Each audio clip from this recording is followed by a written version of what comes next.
दोस्तों भारतीय संविधान के भाग 7 जिससे संबंधित अनुच्छेद 238 है उसको निश्चित कर दिया गया है, कैंसिल कर दिया गया है। तो अब उसके बारे में पढ़ने का कोई सवाल ही नहीं उठता, वो तो हट गया है।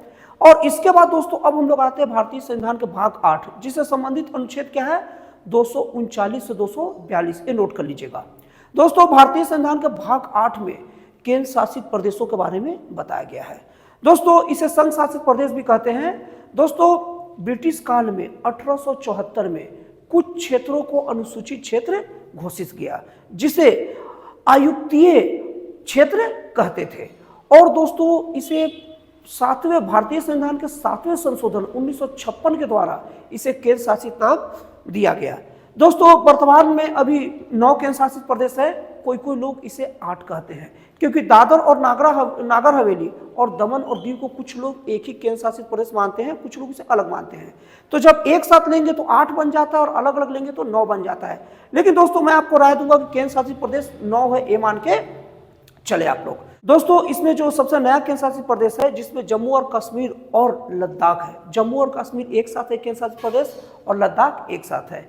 ये दोनों सबसे नया केंद्र शासित प्रदेश है जो जम्मू कश्मीर पुनर्गठन अधिनियम 2019 के द्वारा अस्तित्व में आया। तो दोस्तों ये चीज नोट करके रखिएगा कि अस्तित्व में कब आए, दोनों 2019 में अस्तित्व में आए हैं।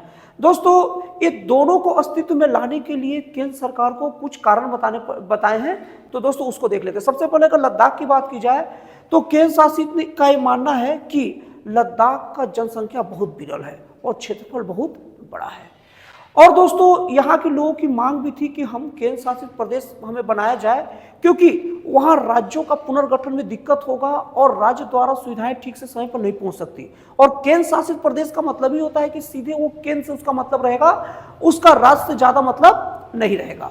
तो इसलिए लद्दाख को इस कारण से केंद्र शासित प्रदेश बनाया गया। और दोस्तों आप लोग को बता दूं, नोट करके रखिएगा, लद्दाख में कोई विधायिका नहीं है, मतलब उसका विधानसभा नहीं होगा, ये चीज आप नोट करके रखिएगा। अब दोस्तों दूसरी बात करते हैं 2019 में बने दूसरे केंद्र शासित प्रदेश जम्मू और कश्मीर की। दोस्तों इसको केंद्र शासित बनाने के पक्ष में एक रीजन दिया गया कि जम्मू कश्मीर सुरक्षा की दृष्टि से बहुत ही ज्यादा खतरनाक है और अभी जब एक केंद्र शासित प्रदेश बना है तो वहां राज्य सरकार इसे संभाल नहीं पाएगी, इसलिए केंद्र की निगरानी में रखना जरूरी है। इस नाते इसको केंद्र शासित प्रदेश बनाया गया। लेकिन इसमें बड़ा काम का चीज है दोस्तों, आप लोग मेरे व्यूअर्स हैं, आप लोग को बेसिक जानकारी होनी चाहिए जो बहुत कम लोग के पास रहती है। जम्मू कश्मीर में विधायिका है। विधायिका है से क्या मतलब होता है? विधायिका है से मतलब ये होता है दोस्तों कि वहां अपनी विधानसभा होगी और वहां के मुख्यमंत्री भी होंगे।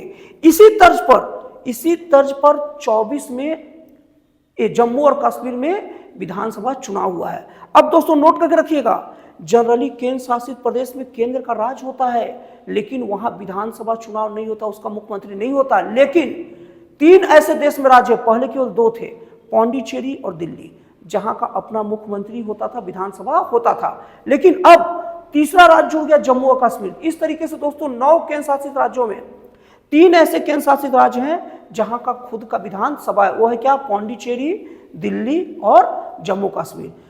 तो दोस्तों इस तरीके से एक केंद्र शासित प्रदेश का बेसिक जानकारी कंप्लीट होता है। अब दोस्तों अगर केंद्र शासित प्रदेश की प्रशासन की बात की जाए तो केंद्र शासित जो प्रदेश होगा वो सीधे की सीधे राष्ट्रपति की निगरानी में होगा और वहां का जो प्रमुख होगा, बाकी राज्यों का होता है वो प्रमुख राज्यपाल होता है, लेकिन केंद्र शासित प्रदेश का प्रमुख राज्यपाल नहीं होगा, उसे प्रशासक के नाम से पुकारा जाएगा और कई कई राज्यों में उसे उपराज्यपाल के नाम से भी पुकारा जाता है, जिसे इंग्लिश में लेफ्टिनेंट गवर्नर कहते हैं। जैसा दोस्तों अक्सर सुनते होंगे कि दिल्ली के लेफ्टिनेंट गवर्नर ने ये किए वो किए, तो वो क्या होता है? केंद्र शासित प्रदेशों का गवर्नर नहीं होता, वो लेफ्टिनेंट गवर्नर होता है जो पूरी तरीके से केंद्र सरकार का मतलब राष्ट्रपति के माध्यम से केंद्र शासित के द्वारा अप्रत्यक्ष तौर पर चलाए जाते हैं। दोस्तों वैसे तो केंद्र शासित प्रदेश जो होता है वहां का मंत्रिमंडल का काम भी वहां का प्रशासक मतलब उपराज्यपाल करता है, लेकिन भारतीय संविधान के 69वें मतलब 69 नंबर के संविधान संशोधन 1991 के द्वारा दिल्ली में विधानसभा विधान परिषद का गठन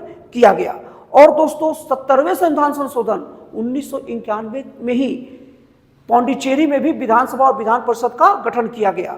और दोस्तों जहां विधानसभा और विधान परिषद होगा वहां पर मुख्यमंत्री होना तय है। और दोस्तों 24 में 24 में जम्मू कश्मीर विधानसभा का गठन किया गया और जहां अभी हाल ही में चुनाव हुआ है और वहां भी अपना मुख्यमंत्री है। और दोस्तों इसके साथ में यह भी व्यवस्था किया गया कि 2 या 2 से ज्यादा केंद्र शासित प्रदेश का एक ही प्रशासक हो सकता है। जैसे दादर और नागर हवेली का जो प्रशासक है वो दमन और दीव का भी प्रशासक होगा। और दोस्तों जो पंजाब का जो राज्यपाल है, जो गवर्नर है, वो चंडीगढ़ के उपराज्यपाल भी होगा या प्रशासक भी होगा। और दोस्तों अगर देखा जाए तो उच्च न्यायालय भी इनके एक ही जगह इकट्ठे कर दिए गए हैं। जैसे कि पौंडीचेरी का उच्च न्यायालय मद्रास हाईकोर्ट हो गया, मद्रास हाईकोर्ट के अंतर्गत ही पौंडीचेरी आ गया। उसी तरह से दमन दीव और दादर और नागर हवेली बंबई उच्च न्यायालय के अंतर्गत आ गया। और दोस्तों चंडीगढ़ हो गया वो अपना पंजाब के उच्च न्यायालय के अंतर्गत ही आ गया। और इसके साथ ही अंडमान और निकोबार जो है वो कलकत्ता उच्च न्यायालय के अंतर्गत आ जाता है। और दोस्तों आप लोग ये चीज भी ध्यान रखिएगा कि राज्य सूची में जो वर्णित विषय है जिस पर राज्य सरकार कानून बनाने का अधिकार रखती है उसमें है भूमि और पुलिस व्यवस्था भी आती है। तो जो दिल्ली विधानसभा है ना वो भूमि और पुलिस इस विषय पर कानून नहीं बना सकती। मतलब कि पुलिस और भूमि का जो विभाग है वो दिल्ली विधानसभा के पास है ही नहीं, ये उसका एक अनोखा प्रावधान है। तो दोस्तों इस तरीके से भारतीय संविधान का भाग 8 कंप्लीट होता है। तो दोस्तों फिर मिलते हैं अगले वीडियो में एक जन कल्याणकारी और एक राष्ट्रवाद से प्रेरित नए विचारों के साथ।